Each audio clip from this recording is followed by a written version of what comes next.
მათმა ქორწინებამ 23 წელს გაუძლო. ქალბატონი ამბობს, რომ მისი ყველაზე დიდი სტატუსია, რომ მისი მეუღლის მეუღლია. ზოგადად ამბობენ, რომ ნებისმიერი წარმატებული კაცის უკან ქალი დგას. და მე ახლა გავარკვევ, როგორ ხდება ამ წყვილი შემთხვევაში. შალვა ნათელაშვილი და ბელა ალანია ნანუკაშევიჩი. უპირველესად მე მინდა დავიწყო პატარა საიდუმლოს განხელით. მადლობა, უკვე კარგად დაიწყო.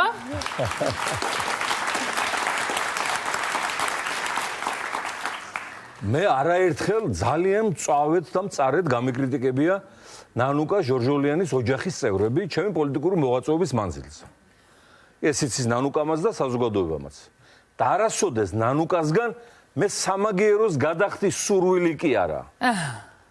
არამედ პოზიტიური პიარის მეტი არაფერი არ მიგძვნია. მადლობა ბატონ შალვა, ნამდვილად ასე იყო.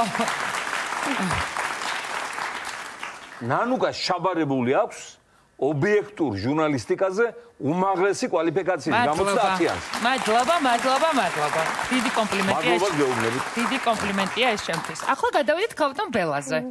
ქალბატონ ბელას რა არის მთავარი, რაც თქვენ გაგიკეთათ, რისი გაკეთებაც შეძლო, როგორც ცოლმა? რას ვერ გააკეთებდით, რომ არა ეს ქალბატონი თქვენ ცხოვრებაში? რაც საქართველოს თავზე დატრიალდა 2000 წლის განმავლობაში, ზუსტად იგივე დატრიალდა ჩვენი ოჯახის თავზე. აი ამ ყველაფერში რო არ მდგარიყო ჩემს გვერდით ოჯახი და პირველ რიგში მეუღლე, შვილები მე რო წამოვიზარდნენ, ხო? მე ალბათ გამიძნელდებოდა ამ ყველაფრის გადატანა და გადახდა. არასოდეს უთხოვია ქალბატონ ბელას, რომ ამ ყველაფრისთვის თავი დაგენებებინათ და?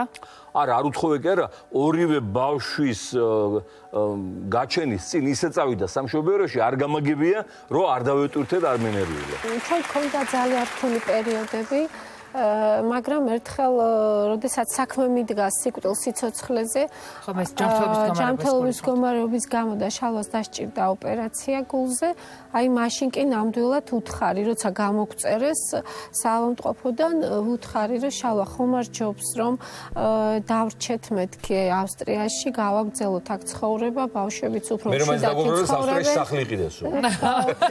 ბავშვები ვიც აქ მშვიდ გარემოში გაიზრდებიან და მნიშვნელობა არ ქონდა სად გავსდიდი მე ჩემს შვილებს სადაც არ იქნებოდნენ, ყველგან ქართველები იქნებოდნენ და ნამდვილი ქართველები იქნებოდნენ და ეს დამთავრებული არ მქონდა ეს თემა და ამ დროს რაღაც საუბრობდით პალატაში, უბრალოდ ვემზადებოდით უკვე სახლში წასასვლა და ამ დროს შემოვიდა ვოლნერი, ანუ ქირურგი, ვინც გაუკეთა გულის ოპერაცია და ესე იგი უთხარიო ვოლნერსო, რომ შეიძლება თუ არა ჩავატარო აქციაო აქ სადღაც იმის ორგანიზაციასთან. აქვეო.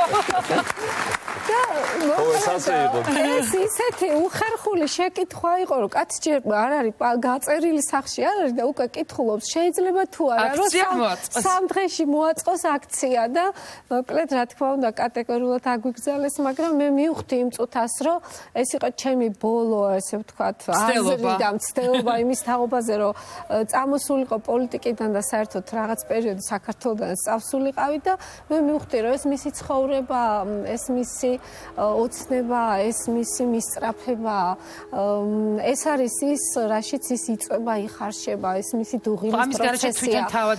იმის გარეშე ეს მისი მკვლელობა და ეს იმაზე მეტი არის, ვიდრე დაუშვათ ის გულის ოპერაცია, რომელიც მან გაიკეთა და აპლოდისმენტები. ამიტომ მე ამ თემაზე მეტი არ ვისაუბრებოდნენ და ამ ტრადიციებს ვაგრძელებ მეც. იცით რა მითხარით? არასოდეს არ გეჭვიანიათ? საერთოდ ეჭვენობამდე ეს აქცია რას ეხებოდა? აჰა.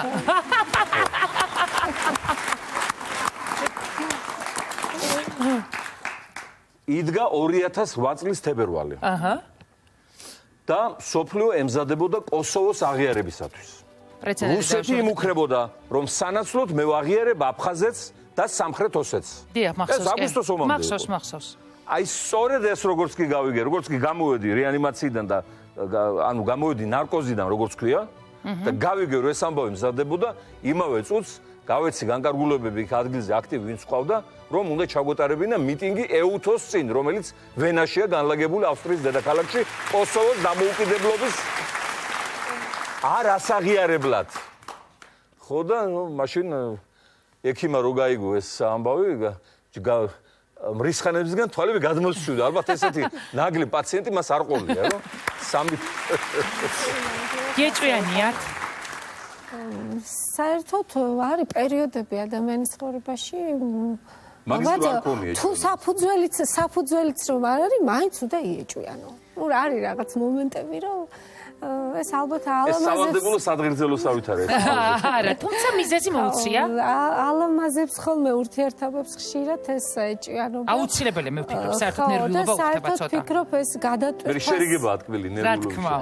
ურთიერთობების გადატვირთვასაც გავს ეს ეჭვიანობა, იმიტომ რომ ეჭვიანობიდან მე შემდგომ ეჭვიანობამდე ეს გადაიტვირთება. აი Windows-ის გადატვირთვა. რაღაც უფრო საინტერესო რაღაც გამოდის ხოლმე. ну რაღაცები მიეჭვიანია ხოლმე. ну რაღაც. აი მე კიდე არ მიეჭვიანი არა. ну გასაგები არ იქნება. მე არც ვაპირებდი თქვენ სამკითხველს. მე კიდე სულ ძალით ვაეჭვიანებ ხოლმე, მაგრამ მაინც არ ეჭვიანებს. ერთადერთი ლექსებს როცა მოუძღვრიან, მაშინ ცოტა 1-2 წუთი და მე გავევლეს. ვერ გავლის. ხშირად გიწვნიან ლექსებს? მიწყნია კი. რაც დაიწყო განსაკუთრებით პოეზია და პროზა, მას შემდეგ კი. არა ამ ბოლო დროს მუზასთან მიღალატ ეხლა ობიექტურად. მუზაზე ეჭვიანობა დამეწყო ბოლო პერიოდებში განსაკუთრებით. ეხლა გუშინ წინ თუმცა ვერ ხედავ ფიზიკურად ამ ვიზას და მუზას და ამიტომ მაგარის ვერ ვსწავლებ. მარტივია. გუშინ წინ მითხრა რომ იმედია ეხლა მაინც მიხედავ ოჯახსო. რას გულისხმობ და ოჯახის მიხედვაში? ოჯახის მეორე წიგნის პრეზენტაციის შემდეგ შევახსენე რომ ოჯახიც ყავს. არა, მეორე წიგნიდან რომ დავბრუნდი უთხარი რომ ახლა მალე მესამე წიგნი უნდა გამოვცე მეთქი და მითხრა აი თვალები ესე გაუდვით და მითხრა რომ ოჯახი არ დაგავიწყე. რას გულისხმობ და ოჯახის არ დავიწყებაში? ну რა თქმა უნდა ისეთ არაფერს, იმიტომ რომ მე პირველ რიგში მაინც ჩემთვის ეს ოჯახია ყველაფერი. ეს ოჯახია ჩემი მუზა, სიყვარული, შთაგონება, ყველაფერი, რაც მე თუნდაც დავუშვათ რამე უნიჭობას, თუნდაც უნიჭობას თუ რაღაცას თუ მაწერინებს, ესეც მაინც ყველაფერი ოჯახია და მე ეს დადებითი ენერგია, მოდის ყველაფერი, მომდის შალვასგან და მომდის ჩემი შვილებისგან და პლუს იმ ადამიანებისგან მომდის, ვინც მართლა ძალიან ბევრია ჩვენს ქვეყანაში და სიკეთის მატარებლები არიან. ბატონ შალვა, მე მგონია რომ თქვენ ვერ უნდა იცლიდეთ რომანტიული ურთიერთობებისთვის. აი ასე მაქვს სახელი გატეხილი. მგონია რომ იმდენად პოლიტიკაში ხართ ჩართული. თუ ვწდები, იქნებ ვწდები. ну ჯერჯერობით ხელისუფლებამ გარკვეული კატეგორიის ფილმების გადაღება ვერ მოახერხა ჩემზე. ეს უკვე კარგია. პოზიტივია. ეს უკვე კარგია. პრინციპში კარგია თუ ცუდი არავინ არ იცის, მე მგონი უნდა ვიდარდოთ ვიზეც არ არის. ხო. ეს უკვე ესეც საკითხავია. პოპულარობისთვის ისიც არაა ცუდი რა თქმა უნდა. მაგრამ როგორ გითხრათ ახლა რომანტიზმი მთელი ცხოვრებაა რომანტიზმი საერთოდ ადამიანის. რომანტიზმია მზის ამოსვლა. მაგრამ პირადი ურთიერთობებისთვის იცლით? ვარსკვლავებიანიცა. პირადი ურთიერთობებისთვის იცლით? როდესაც ვარსკვლავების სახში ყავს სორშვილი, ესაც რომანტიზმია. პირადი ურთიერთობებისთვის, ну, რაც შეიძლება ვიცლი. მე ვგულისხმობ დაპატიჟოთ ვახშამზე, კინოში, აი სადღაც წახვიდეთ, მოიწყოთ რაღაც თავგადასავალი მარტო ორნი წახვიდეთ. საქართველოს ეს გამორიცხული. ეს პირდაპირ ვთქვათ, გამორიცხული, იმიტომ რომ ეხლა როდესაც გიცნობს ყველა, ხო? იქ შენ თავს არ ეკუთვნი. გეთანხმებით. იქ საკუთარ რომანტიკას და გრძნობებს ვერ მიეცემე. ამიტომ საქართველოში მე მივდივარ ან აქციაზე, ან მიტინგზე, ან ბრიფინგზე. ну, რა თქმა უნდა, პატარა სულის მოთქმა საზღვარგარეთ თუ მოხვდებით. დიახ. მაგრამ იქაც, ну, პრაქტიკულად ეს ბოლო ვიზიტი რო ავიღოთ შეერთებულ შტატებში, 5 სამუშაო დღის განმავლობაში ქონდა 28 შეხვედრა კონგრესმენებთან და სენატორებთან. და პრაქტიკულად მოხსენი სირბილის რეკორდი, იმიტომ რომ შუალედები იყო 9 საათიანი და კონგრესი ქალაქია ქალაქში 10 კორპუსს მოიცავს მარტო. ჩემი რომანტიკა ეს არის საქართველოს წარდგენა მასპინძელთან. მე ვარ პოლიტიკა. როგორც კი დაიწყებ რო აი მე ვარ იმ ქვეყნიდან, რომელსაც აქვს 4000 წლიანი სახელმწიფოებრიობის ისტორია. მე ვარ იმ ქვეყნიდან, რომელმაც მე-4 საუკუნეში ქრისტიანობა სახელმწიფო რელიგიად გამოაცხადა. მე ვარ იმ ქვეყნიდან, რომელსაც სოფლოში 14 ამბანიდან ერთ-ერთი ამბანი თავისი აქვს. მე ვარ იმ ქვეყნიდან, რომელსაც შოთა რუსთაველი ყავდა, უდიდესი პოეტი.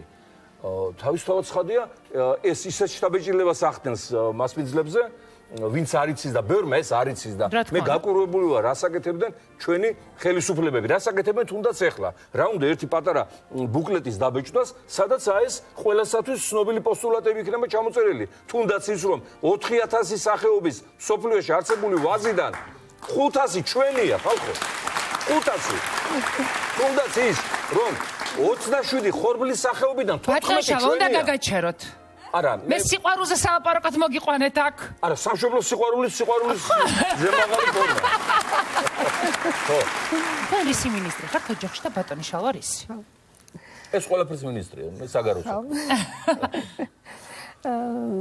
ეხლა ახალს არაფერს არ ვიტყვი რომ ოჯახში ისევე როგორც სახელმწიფოში ხდება თანაცხოვრების დაგეგმარება ფინანსების დაგეგმარება უფლებამოვალეობების განაწილება და ყველას რაღაც თავისი ფუნქცია აქვს შესაძლებელი და ხო შალვა დაახლოებით ასეთ ფუნქციას არა მე სახლის პრემიერ-მინისტრი ვარ ვინ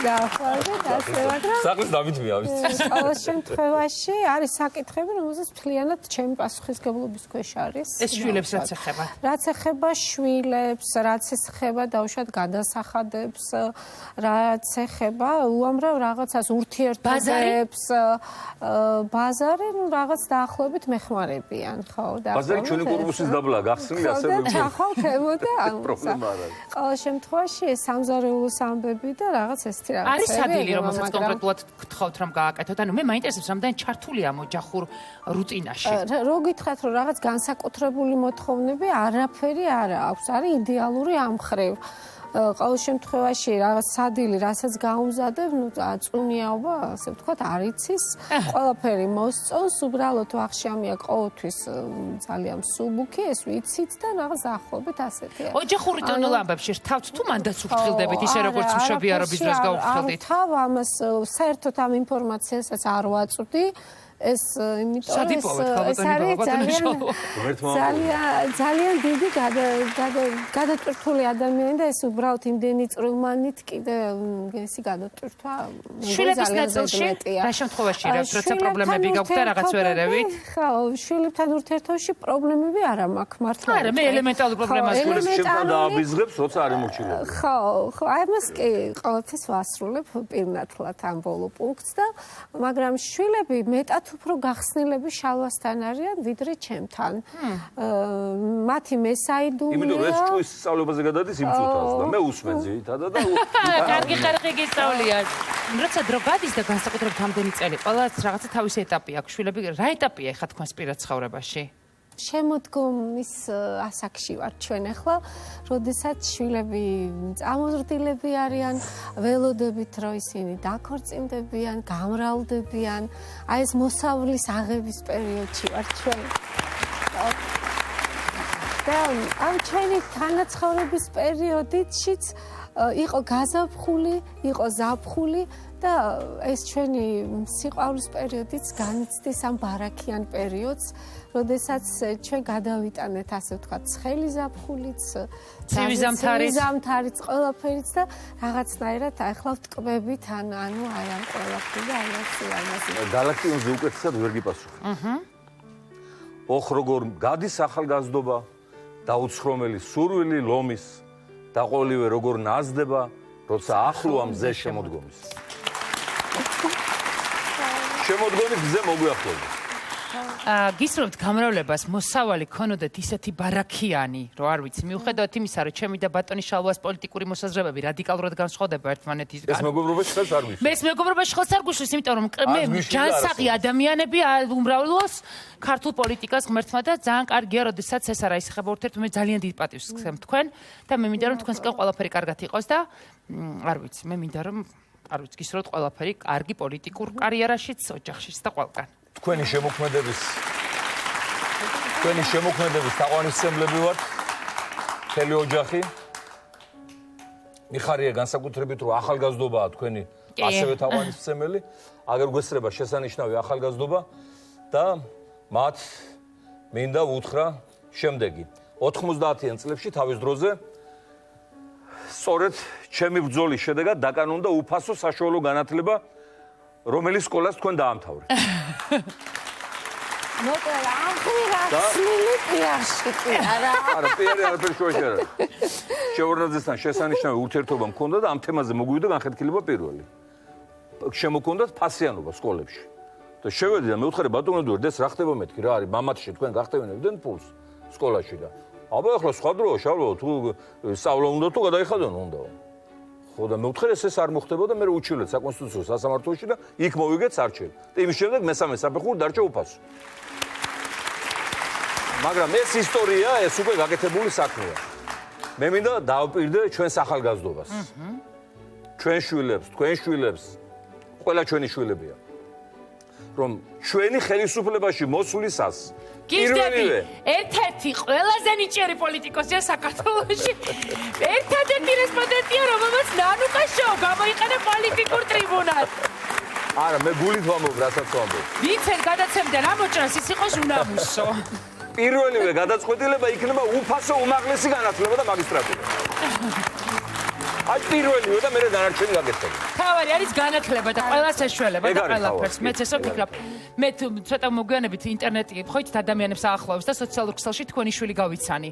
ბიჭი ესე შორიდან ვადევნებ თვალს ესა და მინდა გითხრათ გოგოს არ ვიცნობ. ბიჭი სოციალურ ქსელში ვადევნებ თვალს აქტიურად და თან ჩემი შვილიც იცნობს და მინდა გითხრათ რომ თქვენ ძალიან მაგარი შვილი ყავთ და მე საერთოდ ვფიქრობ რომ ვისაც კარგი შვილების აღზრდა შეუძლია იმას შეუძლია ძალიან ბევრი რამის გაკეთება და ამიტომ დიდი მადლობა წარმატებებს ეს აუცილებლად მინდა და მე თქვა თქვენთვის ეთერში რომ ძალიან მაგარი შვილი ყავთ. ძალიან დიდი მადლობა რომ იყავით. დიდი მადლობა ტელემაყურებლებს.